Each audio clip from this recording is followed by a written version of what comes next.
What's up, Spartans? Mike Smith with TST Gaming here, going over the first HCS event for Halo Infinite.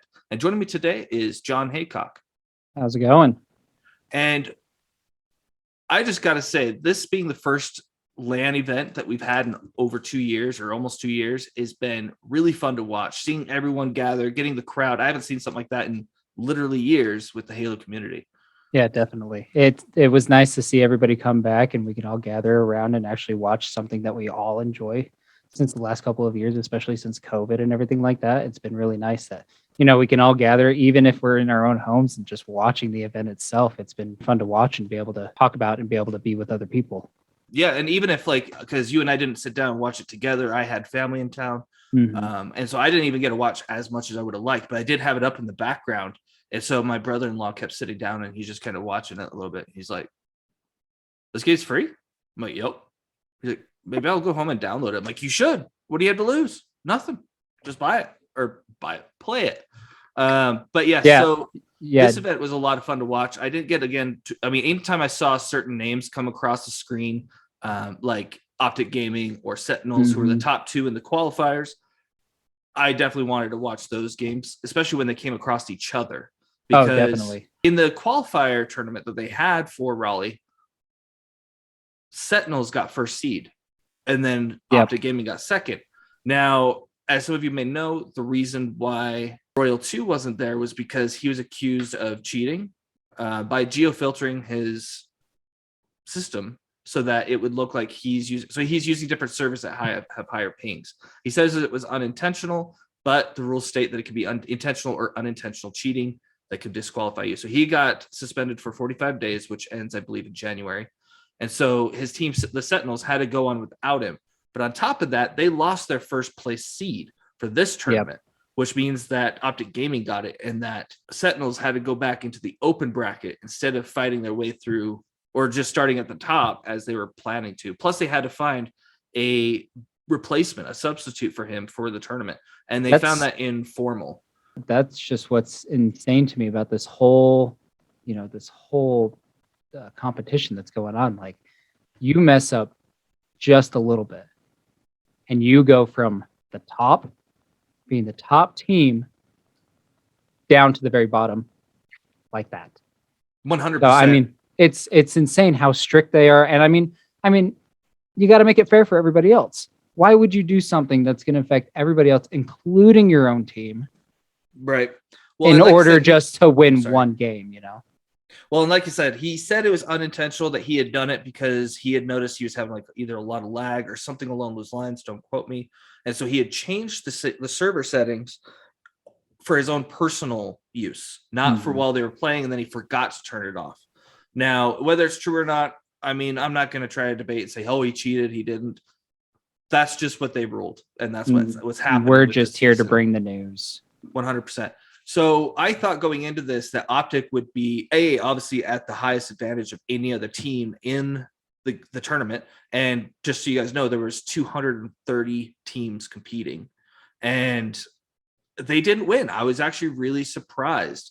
Optic Gaming ended up in 6th place. And even though they were playing beautifully, in fact, a lot of their games, if you look at the bracket and the numbers, they were 3-0ing teams left and right. Yeah. They even 3-0'd Sentinels when they first came against them. And I was like, wow. Now, keep in mind, Sentinels aren't at full strength because they have a substitute, right? And I was watching really closely with Formal, their substitute, and one of the games was like, if it wasn't for him, they would have been kicked out. Like, he was on point. At first he had a little bit of a rocky start, but he really came through for them. And I think he actually plays for Optic Gaming on another game.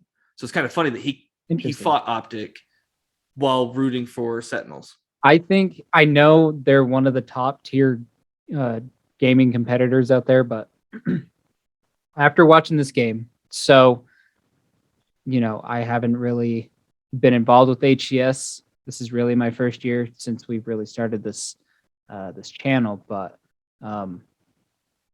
watching it, I just came to love Optic Gaming. Like, there's just something about them that, like, I don't know. Like, I just enjoyed watching them play. They're really good. They're very precise on what they do. They work as a team. They have a great coach. Who is it? Lunchbox? Yeah, I believe so. So good, man. He is like, which I love about him. He's like Captain America. You know, he inspires his team. He goes out there, he leads them by example, and he gets the job done. Even though they didn't place third or higher, they kicked some serious butt. And I believe Lunchbox has a lot to do with it. Well, Lunchbox, he was even on he was one of the members of the top 25 Halo players of all time from 343. I don't remember exactly what number, but it was up there. And I knew that he had retired, so I'm glad to see that he's coaching, because when you have those kind of skills that you've gathered from years and years of playing, that's a perfect time to coach, because your mind is still fresh with all that information. This is a brand new game, which was another thing I wanted to point out. The fact that this game's multiplayer had only been out for like a month and 2 days, just over a month for these people to practice, and they played it as if they've been playing it for 3 years. Yeah, it's insane. Now, keep in mind, I know that it was just 5 maps, but it was all the different game types, all the modes, and which my wife even, she was like, oh, wait, they do capture the flag and stuff like that? I thought it was just Slayer. I'm like, no, because it's a lot harder to win objective games on top of Slayer. Slayer is its own beast, but to be able to capture the flag, to be able to hold the strongholds, hold on to the oddball, like being able to do those things effectively really shakes the mold and shows you who is the true Halo players who are better than everyone else, and the people who are really good at Slayer, or just that. It's like I was telling you, being a big SWAT fan, I said you can't main SWAT and be good at both Slayer and SWAT. You have to at least main Slayer, and then you can go back and forth, no problem. And I fully believe that, because I actually think it makes you better at SWAT because of the fact that you're learning how to escape better, because you have more time to escape, you have more time to think. So a lot of those tactics and the way that you would move across the room translate. And I think that shows off here as well, when they're going from objective to Slayer to objective again, is that they use Slayer more so than objective. I noticed, like, there were some teams that were really not playing the objective, but they were getting the slays in and then pushing the objective when they'd be like 3 down or 2 down. It was really fun.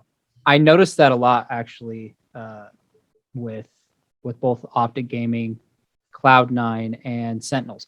What they would do, what I noticed is, they would hold back, stay close to the flag, try and shoot anybody that comes forward. A couple of them would go out into the middle.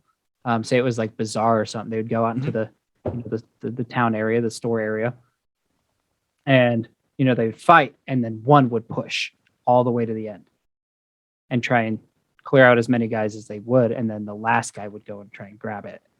Right. Yeah, it's always hard when even I'm playing ranked and I'm playing solo queue, and I'm the only one going for the flag, or I'm the one at the flag after I just killed 3 guys, and that 4th guy picks me off because I'm weak, because my teammates aren't doing anything. And I think all of those teams you listed, as well as, I think any team that I saw, was just all about communication. And it really showed how much practice that they put into this, because again, a month, how many hours do they have behind that controller? They probably had to play. I'm from what I've heard, pros will play about 8 hours a day, right? Like, it's a work. I would assume so. You got to make it like a job. But on the other hand, I would also assume that 343 would be behind them and probably send them a copy early on. That's possible, my assumption, but I'm not sure. So, they didn't have much time, though, behind the controller. I do want to comment that I think this multiplayer is the best multiplayer we've had since Halo Reach. And the fact that it's so much more balanced than Halo 4 and 5 were. 4 was all about which armor abilities you had, and there were so many different weapons. It felt like, am I good with this weapon? Am I good with that weapon? I don't know. It was all these ranged weapons. And then 5 was all about the Spartan movement and being able to get around the map as quick as possible. And I think them removing that and slowing down sprint to where it's helpful, but it doesn't dominate the game in a negative way, because that's a huge thing in the Halo community, is whether sprint belongs in Halo.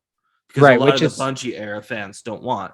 I am fine with it. But about the tournament, I think that the story about Sentinels and Optic Gaming was the big thing for me. The fact that Sentinels were in first place, which means they beat out Optic Gaming at the qualifiers. And then when obviously they lost their seed, their place in the main tournament, that really affected their ability to get into the championship bracket at as good of a position as they would have been. Now, I'm still glad to see that they did really well. They ended up getting fourth place, which, again, not being at full strength and being able to manage to snag fourth place out of 230 teams says a lot about how good that team is. Oh, yeah. As well as how well Formal had to quickly adapt to their style of playing and their lingo, because you come up with your own nicknames. I've heard people say garage when on live fire, when you're inside the base that holds A, it's called house. If you look at the radar, that's what it says.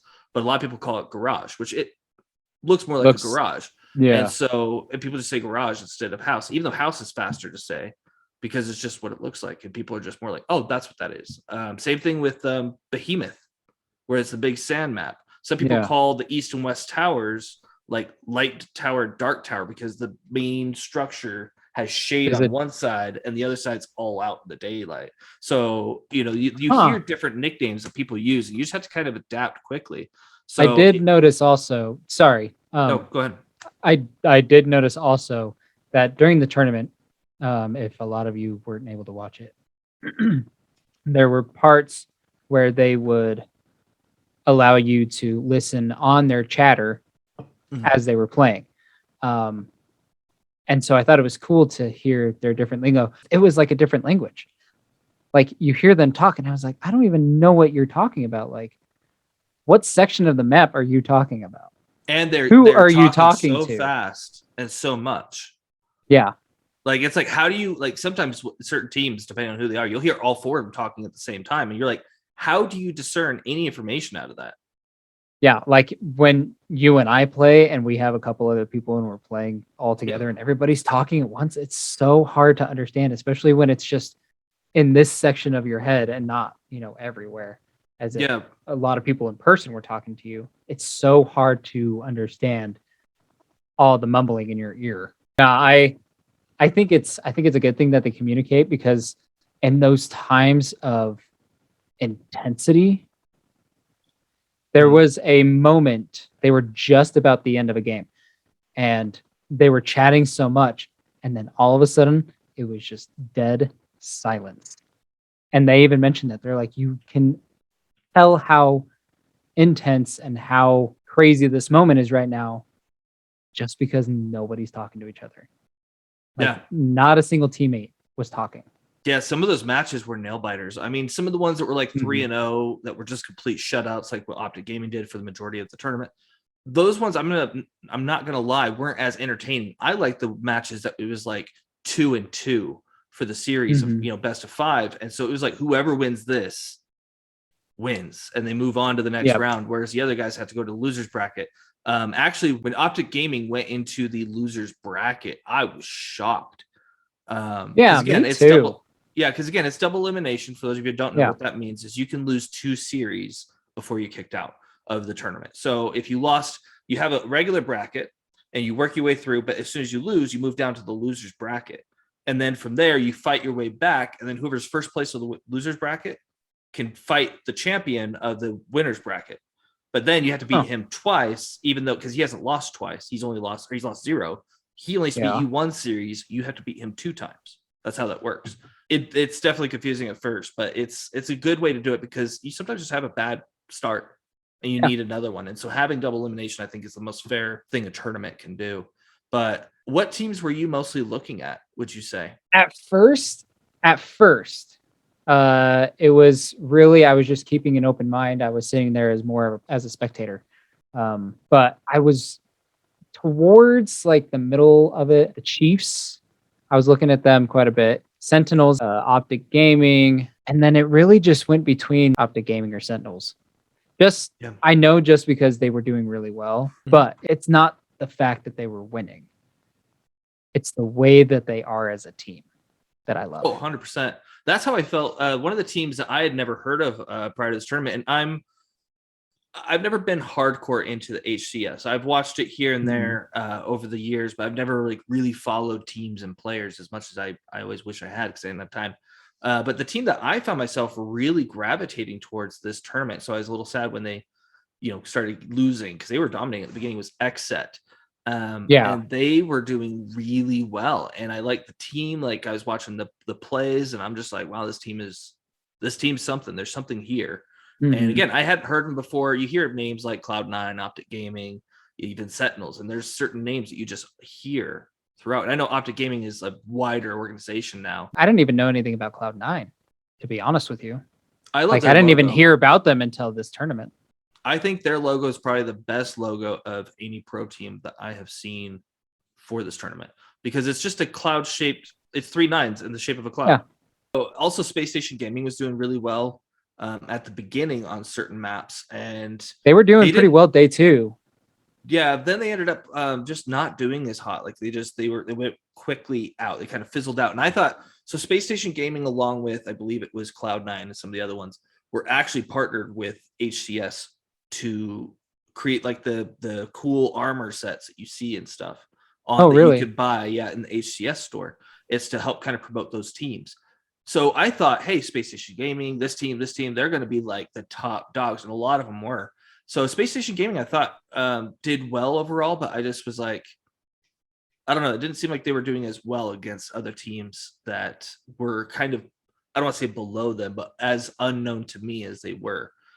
But like I said, I thought XSET was probably my team that I was really rooting for the most. Anytime I saw Sentinels and Optic Gaming fighting each other, the thing that blew my mind was Optic Gaming and Sentinels matched up, right? I believe it was Saturday. They got shut out. Sentinels did 3-0. Yeah. Complete shutout. Yeah. And I was like, okay, that makes sense. Again, they're not at full strength. Optic Gaming was the second place team. They should be at the top. If, Sentinels isn't at full strength, that makes sense. Right. But then the next day they played again. And that series was such a nail biter. I want to make sure it was Sentinels beat them, by the way, 3-2. They were shut out the first day or second day. I mean, then the third day they match up again. And I believe Sentinels won the first 2 games, if I recall. And then Optic Gaming won the second 2 games. And you're like, oh, wait, is this happening? Is this happening? And then it came down to Slayer. But Sentinels ended up winning that last one. And I believe, if I recall, that it was Formal, the substitute, and he had like 20-something kills. He had dominated the playing field. You don't see that very often in pro leagues because everyone's about the same. It's not like when I go online and I'm playing, especially with someone you don't really see very often, especially since he came in and just took over somebody's seat. Yeah, so he earned his seat there for sure. I mean, their next round they ended up losing to FaZe 3-1.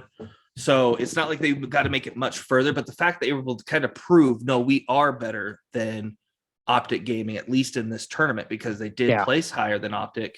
And again, I really thought, because where Optic had placed in the qualifier, how they got first place, second place, however you want to phrase that they would be easily, especially when they were shutting people out left and right. It was just not even competition for them, it seemed like, until it got a little bit further into the tournament. And that's kind of how it's, I mean, the brackets are set up. Usually in certain tournaments that I've seen double elimination, it goes like first place and 16th place will fight, and then second and 15th, and it kind of goes into the middle. Right. And so that way the person who's the best has the easiest time knocking people out. And then the people who didn't quite earn it have to kind of fight for it a bit more. But the fact that Sentinels beat out Optic Gaming, not at full strength, they beat out 200 and something teams. I think Sentinels are the real standout of the story. Cloud9 came out of nowhere to me. Anytime I saw them on, I wasn't really paying that much attention until it got towards the end. And I was like, we're watching E United versus Cloud9. Let's go. And just all those matches were so intense. Yeah. My wife's like, crazy. You want to go watch something? I'm like, I am watching something. this is good entertainment, like right here. Sorry, I put it on the TV, and they have the announcers and stuff, and that I was like, man, I feel like I'm watching a sporting event. And I told that to Michaela, and she's like, I actually thought you were watching a sporting event just by the way of the announcers talking and stuff like that. And I was like, well, it kind of is. It's an esport. My wife actually, she will argue to this day that gaming is not a sport. And I said, what about racing? You're sitting there and you're driving. You're doing this. What is the difference? You use hand-eye coordination for, making sure you're driving right, you're doing everything else. And not only that, and you know, to touch on why esports is such a big deal for someone like me as well, is it's about teamwork. It's about definitely coordination, communication, and just being able to strategize. I mean, knowing the maps is half the battle. Having definitely. a good team that knows the rest is how you get there. Yeah. I mean, I can't tell you how many times I've played on ranked. I do fine, but the team sucks because it's a bunch of randoms. It was such a fun event. I would love to go even as a spectator to one of these events someday. That would be a lot of fun to go, especially like this one coming up. It's going to be in Seattle. You know about the championship? Yeah. You know how expensive that's going to be? That's going to be booked. Because it's not just like, oh, hey, here's one of the majors. It's just like, no, it's probably already it's probably booked by now. I don't know. I mean, they have the dates out, so some people may have already tried to like get their hotels and stuff early before the hotels hear about it and then jack up the prices. We do that with our local Comic-Con here sometimes. We're like, hey, they just announced we have to look at hotel prices right now before they change it. I'm sure they have those notifications on, like beeping anytime that there's any They're like, I see it. Okay, raise it. That's exactly what happens. But yeah, so I mean, honestly, to me, that was the biggest takeaways from the tournament was the story of Sentinels, how they had to overcome this adversity, again, whether intentional or not. I'm not here to judge whether it was, but they still kicked so much ass. Yeah. And Optic Gaming was shutting everyone out left and right. And like I said, they themselves shut out Sentinels 3-0 and then lost to Sentinels 3-2.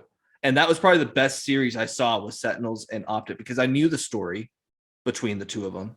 And then having them get shut out that first match or that first series, and then they come back and have a comeback series with Formal. Honestly, I learned to really like Formal. Like his last kill on the Slayer match, which was the one that beat Sentinels, he had rockets. Okay. It was on streets and there wasn't a whole lot of time left, and they were winning by a considerable amount of points. It was like, I don't want to say 13 points or something like that. It was something where it was clear or pretty close to being clear, if I recall, Sentinels were going to win.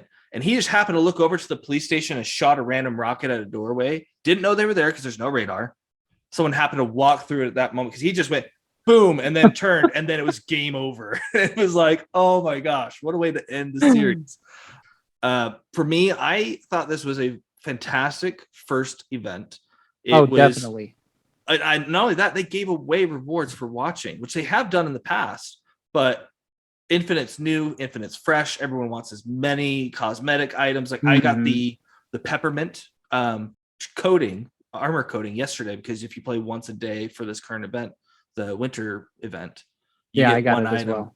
I wore it for like a game. And I'm like, okay, I'm going back. I was excited to get it, but I'm I didn't even put it on. That's funny. I was like, oh, cool, I got it. Okay, let's go on. Yeah, it's like a checklist. You just want to get everything. Yeah, no, Exit, it was the team I was really looking forward to, and that's a team I think is going to be one of those up and coming teams. I don't know how long they've been around, but again, I hadn't heard of them. There's certain teams you just hear about just throughout. Like I had already heard of Cloud9, Optic Gaming, of course, because they're probably one of the biggest organizations I know of in esports because they're not just Halo, they're also in like Call of Duty and other games. So I thought it was great because I think that Formal is a Call of Duty player for Optic Gaming, and then he kicked out Optic Gaming of the tournament when he was playing for Sentinels. So it was probably a really awkward day. I saw a meme. I was going to share it with you, and I forgot that it was like how awkward it must be to be Formal walking back into the Optic Gaming offices or whatever it is the next day. He's like, I kicked us out. Sorry. But he earned it. And I was glad to see him step out and actually earn it. It wasn't just like, oh, we have a fourth player and then they lost and got like 86th place or whatever place it was. Instead, they ended up getting fourth. And I can't wait to see what they look like when they're fully squatted up again. I'm going to actually miss seeing Formal play because he helped him out that much. Sentinels made a fantastic choice in Formal to be the player that was going to replace and substitute for Royal 2. Now, when Royal 2 comes back, I'm expecting really great things from Sentinels. They got fourth place. I hope so. He better step up his game after what happened. I'm not blaming him. I mean, there's a lot of speculation on both sides, but I mean, guaranteed there are probably some hurt feelings. Like, dude, and he could be like, let's say it was completely innocent, which again, I'm not trying to speculate on that, but let's say he is. Can you imagine having to look to your teammates and be like, I'm so sorry? Because he thought he won legitimately. He needs to come back and prove himself again. That's what I think. I think he needs to come back, sit down, really kick some serious butt in order to prove himself worthy again, in order to be able to sit in that seat. Because I feel like if he can't sit in that seat, they're not going to want him on the team anymore. Right. And he's actually, again, he was one of those top 25 players of all time. Yeah. And so to hear that one of the greats, so to speak, had kind of fallen in a way, I agree. He has to come back and kick some serious ass. He had posted a few joking tweets about him being in Halo jail or whatever. And I'm like, are you taking it seriously or no? Like, it's hard to tell when you post jokes. Yeah. Now, maybe that's just a coping mechanism. I mean, he has a right to his own opinion. I know that the story behind how it happened was that 343, the team that was auditing whatever happened, didn't even tell Sentinels first what their outcome, their verdict was. They just posted it online. And I think it was Frosty, who I believe is on that team as well, was like, oh, it's nice to know that we found out at the same time as everybody else. Yeah. Because, I mean, they luckily had enough time. That was the other person who was really a standout on the team, by the way, is Frosty. He had a Slayer match, I think, in that same series against Sentinels, where he had like 24 kills. You just don't see that in esports. No, that's crazy. Not for a 50-point game. You don't see 24 kills. It's insane. For one person, yeah, it's nuts. That's nuts. So, but I thought this was a great tournament. It was so exciting to have everything, people getting gear. I unfortunately didn't get a lot of the gear because I didn't know you had to link your account or whatever. So like I watched, I had the Xbox on with it going all day.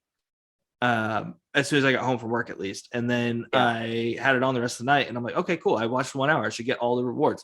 I did luckily get the sidekick coding, as well as the pose with the victory pose of going like you just won. But what was really cool about that pose is I have the flaming helmet right now. Well, I did. Oh, I yeah. it off. And so I had the ODST helmet with fire and I was going like this. So it looked like I was just like Ghost Raider. Yeah. But it was a lot of fun. I'm so happy to see HCS come back.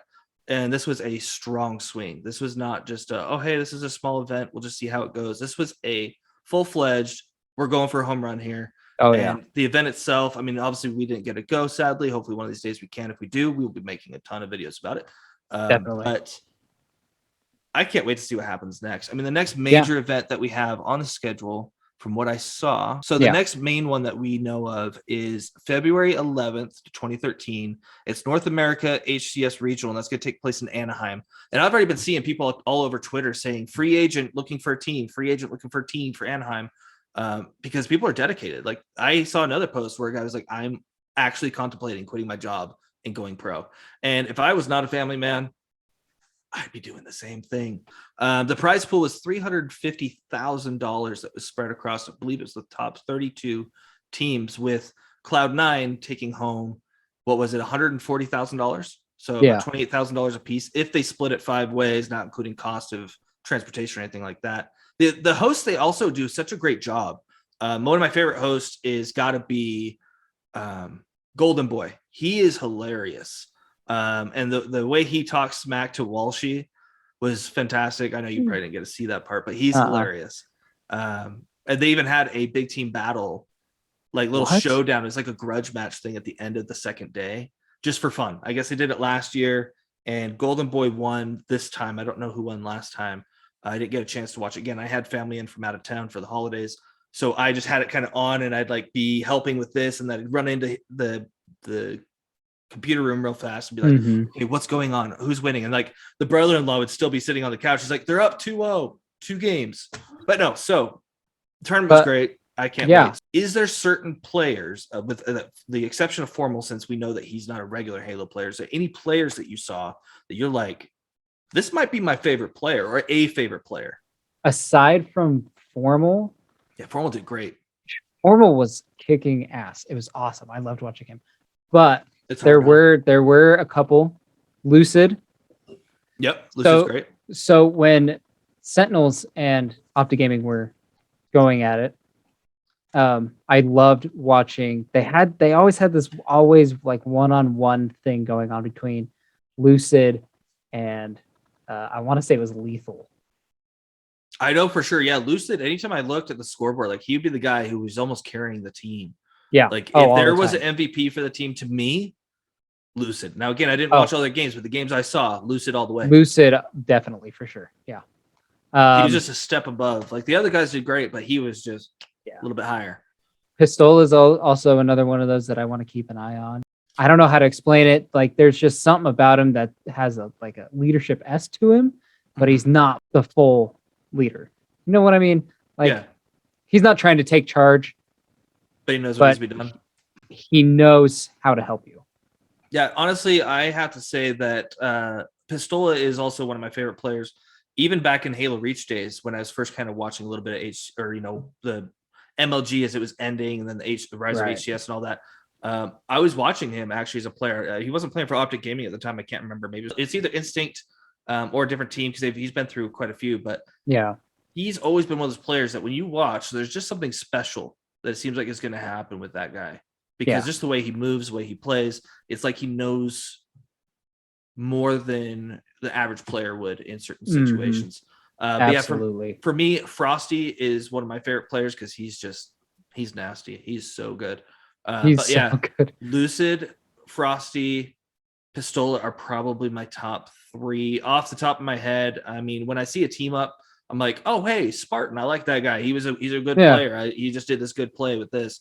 And so sometimes I'll like follow people that way. Where in that match, I'm like, oh no, go back to this guy.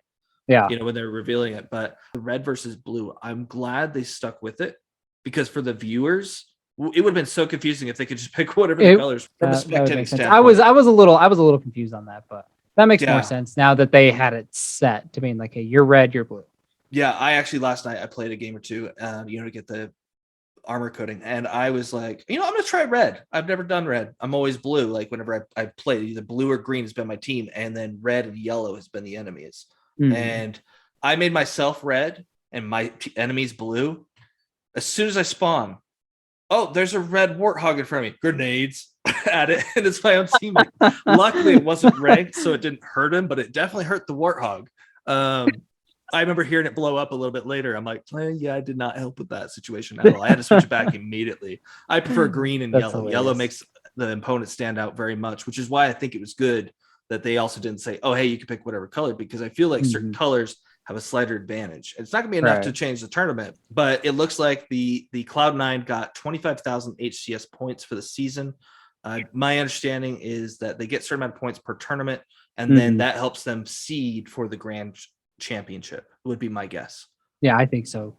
I don't know how many points that they are given per. This was just the top 8 that I'm looking at right now, and it ranged from 7,000 for 7th and 8th places, and 25,000 for first.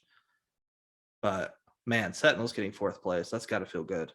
Seriously, that's crazy. I didn't expect them to do well at all. I didn't, and they came back and took out Optic Gaming, who, for me, looking at the last event, was their biggest rival. So the fact that Cloud9 kind of came in and just went, here I am, was great. It was a total unexpected for me. They're a great team.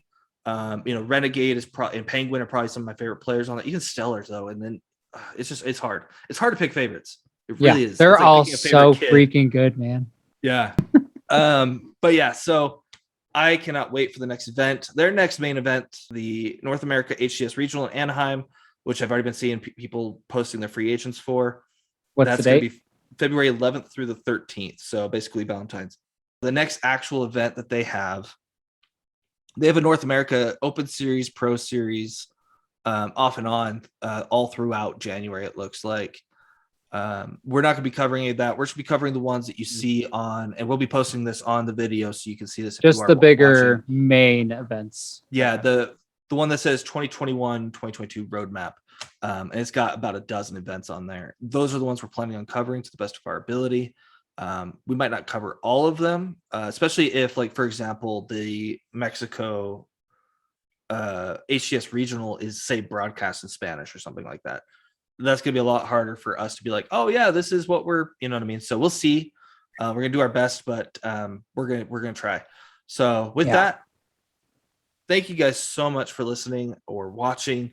If you did enjoy this video at all, even just us talking about esports, I love talking about Halo. I could talk about it all day. I could write a class, a book, whatever you want to do on it. I could teach it. It's great. It's fantastic. And please subscribe. I mean, we have more things besides just esports. We also have lore story videos. We have gameplays. We have map guides. We have latest news. We have event guides coming out for a lot of the events. So keep an eye out for those. Turn your notifications on. Rate us so that way we can rank higher on the playlist for podcasts. Please, because yes, we can use all the help that we can get. So, but thank you for listening. Hey, if you did enjoy this video, please like and subscribe. Thank you for watching TST Gaming. Until next time, just play.